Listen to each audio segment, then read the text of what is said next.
વડગામ તાલુકાના જલોત્રા ગ્રામ ગ્રુપ પંચાયતને જોડતું કર્માવત ગામ, જ્યાં આઝાદી બાદ પણ વિકાસના માળખા પહોંચી શક્યા નથી. ગામના લોકો આજે પણ લાઇટ, પાણી, રોડ, શાળા અને મોબાઈલ નેટવર્ક જેવી મૂળભૂત સુવિધાઓથી વંચિત છે. વિકાસના દાવાઓ વચ્ચે કર્માવત ગામની રિયાલિટીનો ગ્રાઉન્ડ રિપોર્ટ. ત્યારે કર્માવત ગામમાં પ્રવેશતા જ કાચા રસ્તાઓ અને મુશ્કેલીભરી પરિસ્થિતિ નજરે પડે છે. ચોમાસામાં કાદવ અને ઉનાળામાં ધૂળથી ગ્રામજનોની અવરજવર મુશ્કેલ બની જાય છે. વર્ષોથી રોડ બનાવવા રજૂઆતો છતાં આજ દિન સુધી કોઈ કામગીરી થઈ નથી. ત્યારે ગામમાં વીજળી ન હોવાને કારણે રાત્રિના સમયે આખું ગામ અંધકારમાં ડૂબી જાય છે. પીવાના પાણી માટે ગ્રામજનોને દૂર સુધી જવું પડે છે. બોર કે નળ જેવી કોઈ સુવિધા ન હોવાને કારણે મહિલાઓ અને બાળકોને ભારે હાલાકી વેઠવી પડે છે. શિક્ષણની વાત કરીએ તો ગામમાં ન તો પ્રાથમિક શાળા છે અને ન આંગણવાડી કેન્દ્ર. બાળકોને ભણવા માટે કિલોમીટર સુધી દૂર જવું પડે છે, જેના કારણે ઘણા બાળકો અભ્યાસથી વંચિત રહી જાય છે. આંગણવાડી ન હોવાને કારણે ગર્ભવતી મહિલાઓ અને બાળકોને પોષણ યોજનાઓનો લાભ પણ મળતો નથી. મારું નામ કાંતિલાલ માજીના, હું સામાજિક કાર્યકર છું. અમારા આદિવાસી પરિવારો માનીએ તો અહીંયા વડગામ તાલુકાનું અહીંયા કર્માવત ગામ અને પાનપર તાલુકાનું સુલીપાણી ગામ. સુલીપાણીના અંદર લગભગ હાથીદરાના અંદર લગભગ 300 થી 350 જેટલા દાવાઓ પેન્ડિંગ છે. અહીંયા પણ આપણે અહીંયા જલોત્રાના કર્માવતના પણ 15 પરિવારોના દાવાઓ સંપૂર્ણ વિગતે પેન્ડિંગ છે, જે એફઆરસીના નિયમ અધિનિયમ વન અધિનિયમ પ્રમાણે એમની જે ફાઇલો સરકારશ્રીમાં પડેલ છે. અહીંયા સરકારશ્રી આ લોકો તમામ બંને ગામના પરિવારો પ્રાથમિક સગવડોથી વંચિત છે.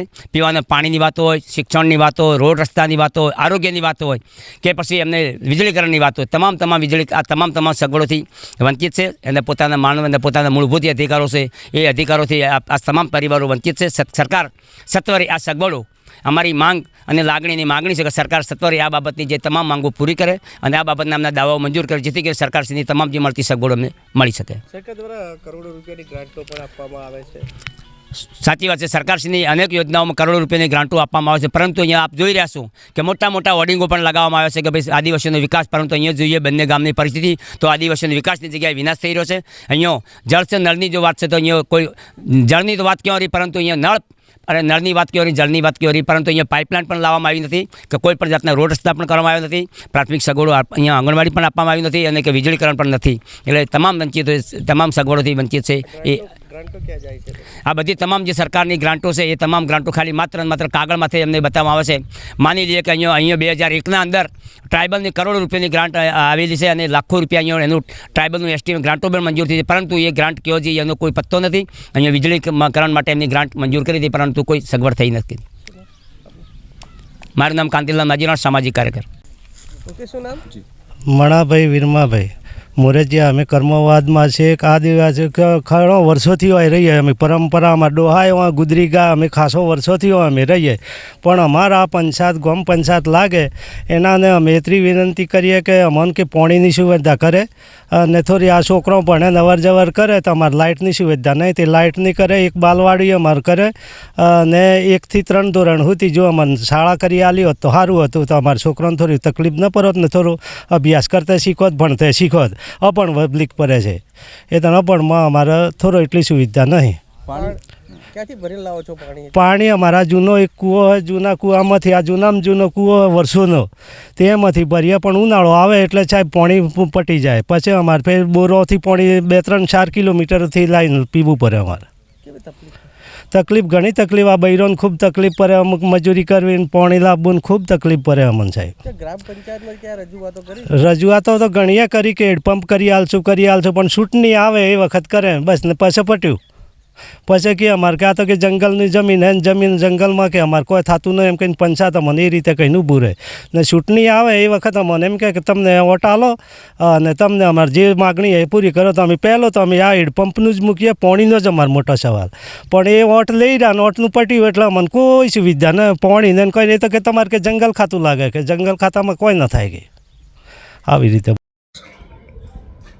મોચે જલોત્રા ગ્રામ પંચાયત વિસ્તારની અંદર એક દિવસ અગાઉ મહેરબાન કલેક્ટર સાહેબ શ્રી બનાસકાંઠાને આવેદનપત્ર આપવામાં આવેલ છે. આદિવાસી સમુદાયના લોકોએ એ બાબતે રજૂઆત કરવામાં આવેલ હતી કે ત્યાં એ સમુદાયના લોકોને માળખાકીય સુવિધાઓનો અભાવ હોવાથી એ બાબતની રજૂઆત હતી.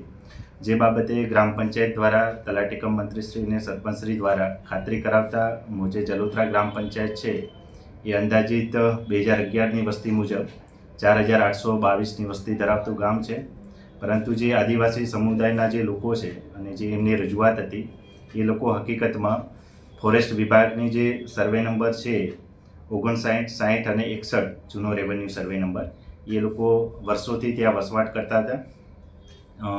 બીજું વાત કરીએ તો જલોત્રા ગ્રામ પંચાયતની અંદર જે વિકાસના કામો થાય છે છેલ્લા 5 વર્ષની અંદર, એમાં ગામતળ વિસ્તારની અંદર નવા ગામતળ વિસ્તાર, જૂના ગામતળની વિસ્તાર અને જે જાહેર જગ્યાઓ છે એ ત્યાં કામગીરી થતી હોય છે વિકાસના કામની અંદર. અને છેલ્લા 5 વર્ષમાં એટલે કે સને 2020-21થી કરી અને 24-25માં નાણાં પંચ સહિત 1,21,00,000 અને 6,000ની જે ગ્રાન્ટ આવેલી છે એ અલગ અલગ સરકારશ્રીની જે વિકાસ યોજનાઓ છે, ગામે જે સીસી રોડ છે, પાણીની સુવિધા છે, પાણીની ટાંકીની સુવિધા છે, પાણીની પાઇપલાઇન છે, ગટર લાઇનની સુવિધા, આ પ્રકારે અલગ અલગ માળખાકીય સુવિધાઓ માટે વપરાયેલ છે. પરંતુ જે આદિવાસી સમુદાયના લોકો છે એ ફોરેસ્ટ વિસ્તારની અંદર પોતાના મકાન બનાવીને રહેતા હોવાથી સરકારશ્રીના ધારાધોરણ મુજબ ફોરેસ્ટ એરિયાની અંદર ગ્રામ પંચાયત કામ કરી શકતી નથી, જેના કારણે એ લોકોને આ સગવડો પૂરી પાડી શકાયેલ નથી. પરંતુ ત્યાં ફોરેસ્ટ વિભાગ દ્વારા પીવાના પાણીની વ્યવસ્થા માટે હેડપંપ બનાવેલ છે અને ત્યાં ઇલેક્ટ્રિસિટી પણ અત્યારે ચાલુમાં છે. એ સિવાય જે આ 40 કુટુંબો છે એ લોકોના બાળકોના અભ્યાસ માટે જે જલોત્રા પ્રાથમિક શાળા છે ત્યાં સર્વ શિક્ષા અભિયાન હેઠળ જે સ્કૂલ વાન છે એમને પ્રોવાઈડ કરવામાં આવે છે અને અંદાજિત 3 થી 3.5 કિલોમીટરનું જે અંતર છે ત્યાં સુધી માટે આ સ્કૂલ વાનની વ્યવસ્થા સરકારશ્રી દ્વારા કરવામાં આવેલ છે. વધુમાં ગ્રામ પંચાયત દ્વારા અવારનવાર ગામના સરપંચશ્રી દ્વારા, તલાટીશ્રી દ્વારા અને ગામના આગેવાનો દ્વારા જે લોકો ત્યાં વસવાટ કરી રહ્યા છે કર્માવત તળાવ અને એની આજુબાજુ ફોરેસ્ટ વિસ્તારની અંદર, એ લોકોને ગામતળ વિસ્તારની અંદર સમાવવા માટે ઘણા બધા પ્રયત્નો બી કરવામાં આવેલા હતા, સમજૂત કરવામાં આવેલા હતા. પરંતુ તે લોકો ગામતળ વિસ્તારની અંદર સ્થળાંતર થવા માગતા નથી. છતાં બી ભવિષ્યની અંદર આ બાબતે એ લોકોને વારે ઘડીએ સમજૂત કરી અને ગ્રામ પંચાયત વિસ્તારની અંદર ગામતળ વિસ્તારમાં સમાવેશ કરી અને સરકારશ્રીની જે વ્યક્તિગત લક્ષી અને ઘણી બધી યોજનાઓ છે એનો પૂરેપૂરો એમને લાભ મળે એ પ્રકારના પ્રયત્નો કરીશું.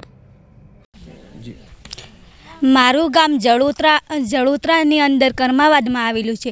અમારે ત્યાં વર્ષોથી વંશિત આ પૂર્વજો અમારા ત્યાં આવી રહે છે અને અત્યાર સુધી આઝાદી આવ્યા પછી પણ આ લોકોને કંઈ પણ સુવિધા નથી. અમારા છોકરાને ભણવા જવું પડે ત્યાં સુધી રસ્તા નથી અને પાણીની પણ સુવિધા નથી. અમારે છોકરાને ભણાવવા છે પણ આગળ રસ્તો જ નથી, તો અહીંથી લેવા જવા કે અમારે મજૂરી કરવી એવી અમારી વિનંતી છે કે અમારે અહીં પાણીની સુવિધા નથી એટલે દૂર દૂર તો પાણી લેવા જવું પડે છે. અહીં રસ્તા નથી એટલે છોકરાને મૂકવાય કઈ રીતે જવું. અને આ ચોમાસામાં પાણી ભરાવાના કારણે છોકરા બિચારા ભણવા નથી જઈ શકતા અને વીજળી નથી હોવાથી અત્યારે અમારે રાંધવાની બહુ મુશ્કેલી પડે છે. અને આ બધી સરકાર અમારી બાબતોને જાણી અને અમને તકલીફમાંથી દૂર કરે એવી અમારે નમ્ર વિનંતી છે. બેગડિયા વર્ષાબેન લક્ષ્મણભાઈ.